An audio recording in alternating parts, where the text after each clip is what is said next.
echt nicht geplant, kommt jetzt mal spontan.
Vielen Dank, Exil. Das war Ernie. Stopp.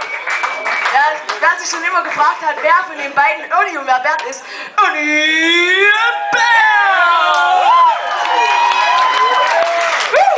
Okay, es hat uns wie immer Spaß gemacht. Kann ich ganz kurz noch was sagen? Auf dich, die Krone. Ganz kurz. Ich wollte nur kurz sagen, so, wer sich natürlich für Beatbox interessiert, der kann in 2 Wochen bei der Sommerakademie vorbeischauen. Das ist auf der Reitbahnstraße. Da gebe ich persönlich, vielleicht heute auch mit, einen Workshop in Beatboxen. Wer da Bock drauf hat, gerne. Genau. Das ist ein Anfang, oder? Nee, also wie gesagt, Reitbahnstraße, Sommerakademie, Ernie und Bert, meine Damen und Herren, und die beiden wette ich mal, also ich frage euch jetzt, wenn wir nachher, und das geht an alle Künstler, die heute Abend aufgetreten sind, wenn wir nachher unsere gemeinsame Verbeugungsrunde machen, worauf ich mich jetzt schon freue, dann würdet ihr bitte, wenn ihr, wäre das möglich, dass ihr dann so einen Beat dazu macht, ja, mit Rocky Ruchter oder so? Fettomat, Alter! Das, meine Damen und Herren, und da bin ich sehr froh, dass ihr wieder da wart. Ernie und Bert und Bucky MC!